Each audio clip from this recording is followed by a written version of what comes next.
గున్న మామిడి కొమ్మ మీద గూళ్ళు రెండున్నాయి.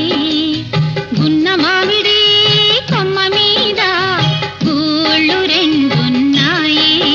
ఒక గూటిలో నా రామచిలకుంది, ఒక గూటిలో